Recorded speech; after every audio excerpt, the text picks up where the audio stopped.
ಸಖತ್ ಖಾರ ಬಣ್ಣ ಮತ್ತು ರುಚಿ Aachi chilli powder. Bigg Boss winner Gilli ಸ್ವಾಗತಕ್ಕೆ ಅಂತ ಹೇಳಿ ಭರ್ಜರಿ ಸಿದ್ಧತೆ ಆಗ್ತಾ ಇದೆ. ಹುಟ್ಟೂರು ದಡದಪುರದಲ್ಲಿ ಅದ್ದೂರಿ ಕಾರ್ಯಕ್ರಮಕ್ಕೆ ಎಲ್ಲ ಅರೇಂಜ್ಮೆಂಟ್ಸ್. ಮಳವಳ್ಳಿ ಪಟ್ಟಣದಿಂದ ದಡದಪುರದವರೆಗೂ ಕೂಡ ಮೆರವಣಿಗೆ ಸಾಗುತ್ತೆ. ಮಧ್ಯಾಹ್ನ 3 ಗಂಟೆಗೆ ಈ ವಿಜಯೋತ್ಸವ ಆರಂಭ ಆಗಲಿದೆ. ಗಿಲ್ಲಿ ನಟನ ವಿಜಯೋತ್ಸವಕ್ಕೆ ಪೊಲೀಸರು ಕೂಡ ಅನುಮತಿಯನ್ನ ಕೊಟ್ಟಿದ್ದಾರೆ. ಅನುಮತಿ ಪಡೆದು ಈಗ ಮೆರವಣಿಗೆಗೆ ಸಿದ್ಧತೆ. ಮಳವಳ್ಳಿ ಪಟ್ಟಣದಿಂದ ದಡದಪುರದವರೆಗೂ ಕೂಡ ಗಿಲ್ಲಿ ನಟನ ವಿಜಯೋತ್ಸವ ಯಾತ್ರೆ ಸಾಗುತ್ತೆ. ಮಧ್ಯಾಹ್ನ 3 ಗಂಟೆಗೆ ಈ ವಿಜಯ ಯಾತ್ರೆ ಆರಂಭ ಆಗಲಿದೆ. ಎಸ್, ಗಿಲ್ಲಿ ಪೋಷಕರಿಗೆ ಬಹಳ ಸಂತಸ. ನಮ್ಮ ಮಗ ಬೆಂಗಳೂರಿಗೆ ಬಂದು ವನವಾಸ ಮಾಡಿದ್ದಾನೆ, ಊಟ ಇಲ್ಲದೆ ಕೂಲಿ ಮಾಡಿ ಕಷ್ಟಪಟ್ಟಿದ್ದಾನೆ, ಈ ಮಟ್ಟಕ್ಕೆ ಬೆಳೀತಾನೆ ಅಂತ ಕನಸು ಇರಲಿಲ್ಲ ಅಂತ TV9 ಜೊತೆ ಮಾತನಾಡ್ತಾ ಗಿಲ್ಲಿ ನಟನ ತಂದೆ ತಾಯಿ ಹೇಳಿಕೆ ಕೊಟ್ಟಿರುವಂಥದ್ದು. ನಮ್ಮ ಪ್ರತಿನಿಧಿ ಮಾಲ್ತೇಶ್ ಜಗ್ಗಿನ್ ಮಾತನಾಡಿಸಿದ್ದಾರೆ. ನಟ ಪೋಷಕರನ್ನ ಕೇಳೋಣ. ಬಿಗ್ ಬಾಸ್ ಸೀಸನ್ 12ರ ವಿನ್ನರ್ ಗಿಲ್ಲಿ ಈಗ ಆಲ್ರೆಡಿ ಕಪ್ ಗೆದ್ದಾಗಿದೆ. ಸೊ ವಿಜಯೋತ್ಸವ ಅವರ ಅಭಿಮಾನಿಗಳನ್ನು ಮನೆ ಮಾಡಿರ್ತಕ್ಕಂಥದ್ದು ಒಂದು ಕಡೆ ಆದರೆ, ಸಹಜವಾಗಿ ಅಪ್ಪ ಅಮ್ಮ ಅವರ ಸಂಭ್ರಮ ಮುಗಿಲಿ ಮುಟ್ಟಿರ್ತಕ್ಕಂಥದ್ದು. ಅಮ್ಮ ಇದ್ದಾರೆ. ಅಮ್ಮ, ನೀವು ಒಂದು ವೇದಿಕೆಯಲ್ಲಿ ಹೇಳಿದ್ರಿ, ಮಗ ಒಂದು ಹೊತ್ತಿನ ಊಟಕ್ಕೆ ಬೆಂಗಳೂರಿಗೆ ಬಂದಿದ್ರು, ಆ ಪಟ್ಟಂಥ ಕಷ್ಟ ಎಲ್ರಿಗೂ ಗೊತ್ತಿದೆ, ಇವತ್ತು ಗೆದ್ದಿದ್ದಾರೆ. ಫಸ್ಟ್ ರಿಯಾಕ್ಷನ್ ಏನು ಹೇಳ್ತೀರಮ್ಮ? ನಮಗೆ ತುಂಬ ಖುಷಿಯಾಗುತ್ತೆ. ಕರ್ನಾಟಕದ ಜನನೆಲ್ಲ ಸಂಪನ್ನ ಮಾಡವನೆ ಅಂದರೆ ಅವನು ಈ ಥರ ಇದ್ದು ಈ ಥರ ಅದು ನಾನು ತುಂಬ ಖುಷಿ ವಿಚಾರ.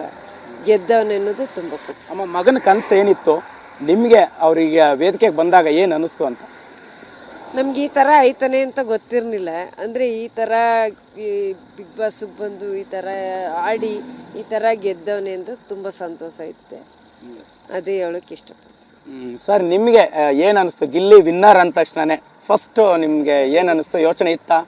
ನಮಗೆ ಏನು ಮಾತಾಡೋಕೆ ನಾವು ಏನು ಬಾಯ ಬರಲ್ಲ ಸರ್. ನಮಗೆ ಏನು ಮಾತಾಡಬೇಕು, ಅವನ ಜೊತೆ ಏನು ಮುಟ್ಟಬೇಕು ಅಂತ ನಮ್ಗೆ ಬಾಯೇ ಬರಲಿಲ್ಲ. ನಮಗೆ ಒಂಥರ ದುಃಖ ಆಗ್ಬಿಡ್ತು. ಆದರೆ ಅವನು ಬಂದು ಬೆಂಗಳೂರು ಬಂದು ಇಟ್ಟಾಡ್ಕೊಂಡು ಅನ್ವಾಸ ಮಾಡೋದ್ರಿಂದ ಈಗ ಅವ್ನು ಇನ್ನಾರಾಗವ ಅಂತ ಅಂದರೆ ನಮಗೂ ತುಂಬ ಸಂತೋಷ. ನಮಗೆ ತುಂಬ ಸಂತೋಷ ಸರ್. ಈಗ ಎಲ್ಲರೂ ಒಂದು ಸಪೋರ್ಟ್ ಮಾಡಿದ್ದು ಒಂದೇ ರೀತಿ, ಬಡವರ ಮಗ ಬೆಳಿಬೇಕು ಅನ್ನೋಂಥದ್ದು, ರೈತರ ಮಗ ಬೆಳಿಬೇಕು ಅನ್ನೋಂಥದ್ದು. ಗಿಲ್ಲಿ ಕಷ್ಟಪಟ್ಟಂಥ ದಿನಗಳನ್ನ ನೀವು ತಂದೆಯಾಗಿ ಈ ಕ್ಷಣಕ್ಕೆ ಹೆಂಗೆ ನೆನೆಸ್ಕೋತೀರಿ ಅಂತ? ದೇವ್ರು ನೆನೆಸ್ಕೊಂಡ ನೆನೆಸ್ಕೊತಾ ಇದ್ದೀವಿ ನಾವು.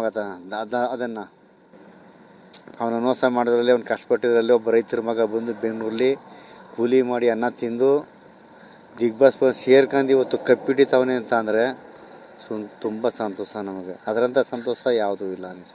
ಈ ಹಂತಕ್ಕೆ ಬಂದಾಗ ಮೊನ್ನೆ ಒಬ್ರು ಹೇಳ್ತಾ ಇದ್ರು, ಮನೆಗೆ ಬಂದ ಅಭಿಮಾನಿಗಳು ನಿಮ್ಮ ಮಾತಾಡ್ಸುವಾಗ ನಿಮ್ಮ ಕಣ್ಣಲ್ಲಿ ನೀರು ಬರ್ತಾ ಇತ್ತು, ಆನಂದ ಬಾಷ್ಪ ಬರ್ತಾ ಇತ್ತು ಅಂತ. ಯಾಕೆ ಆ ಸನ್ನಿವೇಶ ನಿರ್ಮಾಣ ಆಯ್ತು ಅಂತ? ಸಂತೋಷಕ್ಕೆ ನಾವು ಹಿಂಗಿದ್ದವ್ರು ಹಿಂಗೆ ಆದ್ಮೇಲೆ ತುಂಬ ಬಡತನದಲ್ಲಿದ್ದವ್ರು ನಮ್ಮ ಮನೆ ತಗ ಸಾವಿರಾರು ಜನ ಬತ್ತವ್ರೆ, ಅದೇ ಒಂದು ಖುಷಿ. ಅಂಥ ಖುಷಿ ಮುಂದೆ ಯಾವುದೂ ಇಲ್ಲವಲ್ಲ ಸರ್. ಕೆಲವು ಸನ್ನಿವೇಶದಲ್ಲಿ ಗಿಲ್ಲಿ ಹಾಗೆ ಹೀಗೆ ಶ್ರೀಮಂತರು ಬಡವರಲ್ಲ, ರೈತರ ಮಗ, ಈ ರೀತಿಯ ಚರ್ಚೆಗಳು ಶುರುವಾದಾಗ ನಿಮ್ಗೆ ಹೇಗೆ ಅನಿಸ್ತಾ ಇತ್ತು ಅವಾಗ? ಅವ್ರು ಏನಾದ್ರು ನಮ್ಮ ಬಡವ್ರ ಮಕ್ಕಳೇ, ನಾವು ಬೇಕಾದಷ್ಟು ಹೇಳ್ಬೋದು. ಇವತ್ತು ನಮ್ಮ ಬಡವ್ರ ಮಕ್ಕಳೇ. ಇವತ್ತು ಫೈನಲಿ ಇಡೀ ಜನರು ಸಪೋರ್ಟ್ ಮಾಡಿದ್ದಾರೆ. ಅವರೆಲ್ಲರಿಗೂ ನಿಮ್ಮ ಕಡೆಯಿಂದ ಏನು ಹೇಳ್ತೀರಿ ಅಂತ? ತುಂಬ ನಮಸ್ತೆ.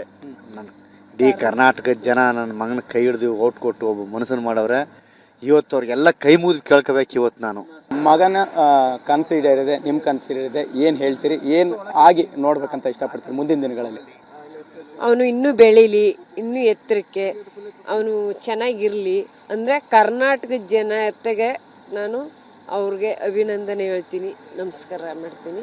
ಅಂದರೆ ಅವ್ರ ಪ್ರೀತಿ ಹಿಂಗೆ ಇರಲಿ, ಅವ್ರ ಪ್ರೀತಿ ಯಾವತ್ತೂ ಇದೇ ಥರ ಇರಲಿ ಅಂತ ಬೇಡ್ತೇನೆ. ಥ್ಯಾಂಕ್ ಯು ಮಾ. ಸರಿ. ಎಸ್, ಇದಿಷ್ಟು ಅವರ ತಂದೆ ಕುಳ್ಳಯ್ಯ ಹಾಗೆ ತಾಯಿ ಸವಿತಾ ಅವರ ಮಾತಾಗಿರ್ತಕ್ಕಂಥದ್ದು. ಗಿಲ್ಲಿಯನ್ನು ವಿಜಯೋತ್ಸವವನ್ನು ಸಂಭ್ರಮಿಸಿ ಈಗಷ್ಟೇ ತವರಿಗೆ ಮರಳ್ತಾ ಇರ್ತಕ್ಕಂಥದ್ದು. ಕ್ಯಾಮ್ರಾ ಪರ್ಸನ್ ಪ್ರಶಾಂತ್ ಜೊತೆ ಮಾಲ್ತೇಶ್ ಜಗ್ಗಿನ್, TV9 ಬೆಂಗಳೂರು.